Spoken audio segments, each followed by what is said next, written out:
What makes perfume materials truly exquisite? A scientific perspective. Why does one rose note smell flat, while another smells luminous, dimensional, almost alive? In perfumery, exquisite isn't just taste.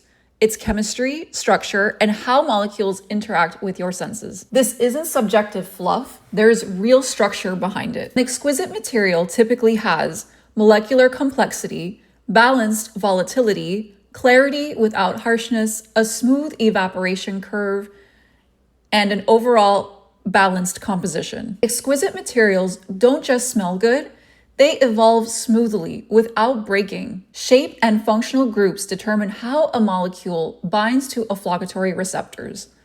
More nuanced structures means that there is a more layered perception.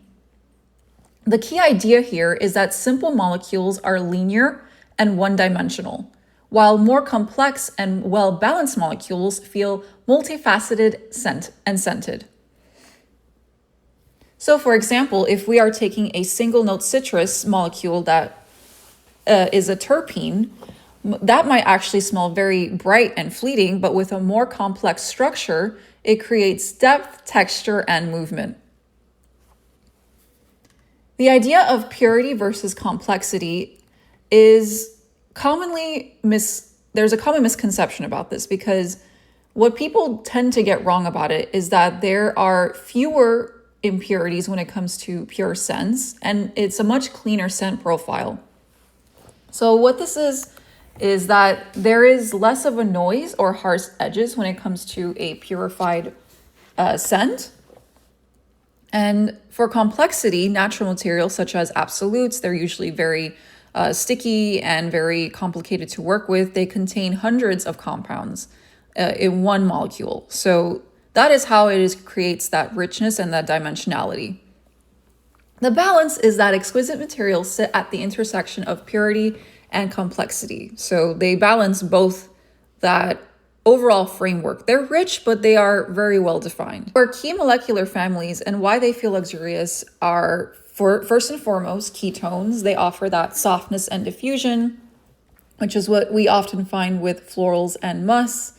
They add a powdery, velvety kind of diffusive quality to a perfume. And the reason why they feel exquisite to us is that they have smooth transitions that create a halo effect. So when we experience perfume and there are, those layered elements, and during certain time frames of the day, we experience those dimensional layers separately. So they create a staccato effect for a lot of compositions. Terpenes have a bright and energetic quality. So they are highly citric. They're usually citrus like a bergamot or a mandarin. They're aromatic and they're volatile. So high quality terpenes, they usually tend to smell very clean and sparkling.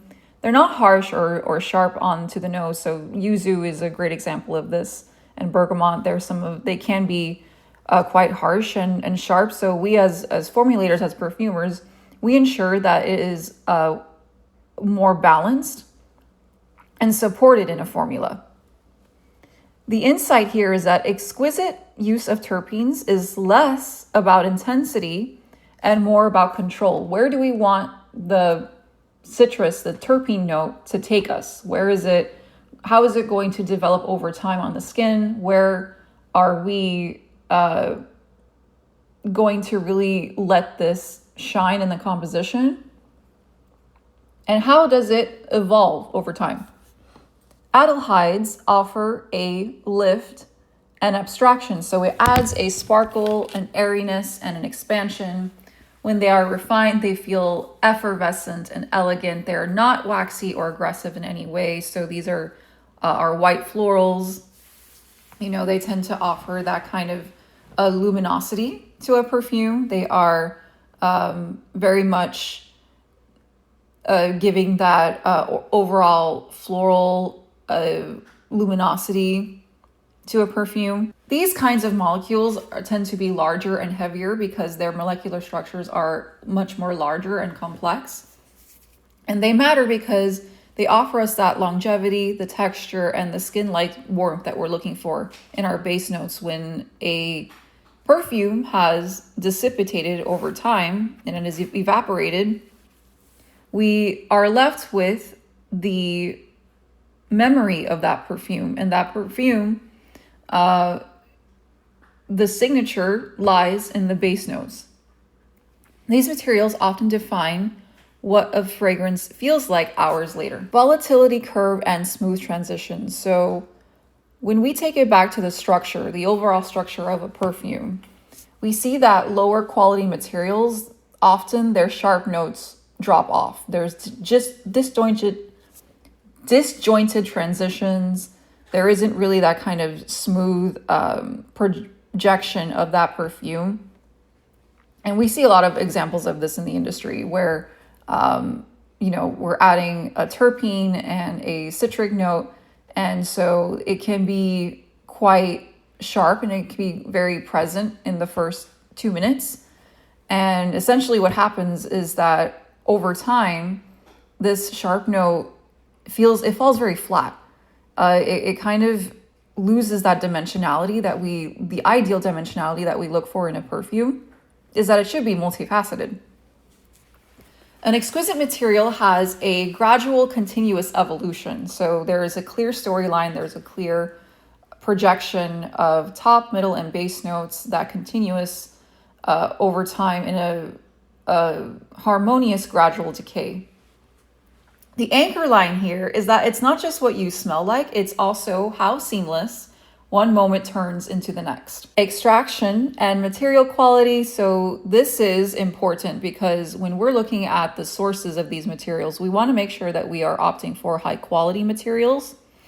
And you want to be very thoughtful of the extraction method. So there's different ways in which we can extract a solvent. Is one way, a solvent extraction method, where you're using essentially a solvent like alcohol to diffuse, for example, vanilla, and you let that integrate over time in that alcohol. You now have, a very exquisite vanilla extraction that you can use. There's distillation. So when you're exposing a material extensively over time to steam, the steam is what creates that smell. And CO2 is the same process in which you're exposing it to large amounts of carbon oxide. And the result is that extraction from that material. We also look for the stability of molecules, so they're not flying off into Neverland. You want a very stable and composed material in which you are able to smell the full dimensionality of that material. And two materials with the same name can behave completely differently depending on how they're produced. So essentially, when we are looking at a vanilla, for example, and it's been extracted with a solvent versus a CO2 method, this difference in extraction is going to create a very different texture in the way that a vanilla is interpreted. So CO2s, they tend to be very much very textured because we have the fullness of vanilla beans. We can smell the greenness of those vanilla beans and the chlorophyll from vanilla. So that's why it tends to be more of like a green interpretation of vanilla, is because we have that chlorophyll still present and it still feels very lively. It still feels very much like it's just been picked off of a pod. And so, and distillation and these things like a solvent extraction, yes, this is kind of more traditional approach to perfumery where we see, these kind of tried and true methods of solvent extraction that are, very successful, and they're offer that complexity and interpretation of a vanilla in its fullness. Oil versus ethanol context. So when we're looking at materials, and we want to be very mindful of the extraction method that we're using, and tie it back to the brand philosophy, the ethos of what story you're trying to say for this perfume. So In ethanol, we're going to get more of a projection, more of a separation, this staccato effect that we see in perfumery where one note is interpreted and then the next and then the next. And we're able to experience that kind of storyline in a separate way. And the projection, it tells you that when you walk in a room and you let the fragrance kind of speak in the space, and everyone who enters your space, your kind of scent bubble, as we like to say, can experience that fragrance, that scent. In oils, we find that materials are much more blended together. It's continuous. There's a slow, gradual decay curve. It really kind of is more steady and sturdy and stable. It doesn't really, offer that kind of staccato effect that we look at, but it's more of a legato.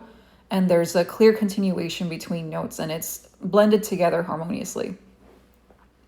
So when it comes to exquisite materials and oil, this is the reason why they often feel kind of more softer and integrated. It's because their transitions aren't really accelerated by a rapid evaporation. So these kind of top notes that tend to flash off with our ethanol-based perfumes, the comeback to this is, if you are someone who really wants to experience your top notes, then I would say probably opt for an oil. If you're someone who clearly you want more projection and you really are kind of more into your base notes, then yes, I would say ethanol-based perfumes are your ideal product. So why this matters is because some of us as perfumers, we can interpret perfume and it can fall, if we're not mindful of the materials that we're choosing, it can fall very cheap or very sharp to the nose. And it loses that dimensionality. We want others to feel like this is a perfume that has been tried and true. It is a smooth transition. It lasts, for a good portion of the day, somewhere between 6 to 7 to 8 hours. And this is how you start to recognize quality and what is actually luxurious. Is the product is doing what it says that it's going to do. It says that you get all of the notes in this composition and you get to experience that perfume that you have purchased. And once you notice this, once you're more aware of, hey, the product that I just bought, is it actually performing the way it should? Your perception of fragrance, it changes immediately. You're a lot more mindful about your choices and you raise your standards accordingly. At Sublym, we focus on materials that evolve smoothly and integrate with the skin. We are very mindful of skin chemistry. It's the number one most important factor because fragrance, at the end of the day, should feel personal. It is a personal product. It is the number one personal product that consumers purchase. And if you want to learn more on fragrance chemistry and materials, please subscribe to our channel. I can also break down specific luxury materials in future videos if that is of interest to you. I would love to know.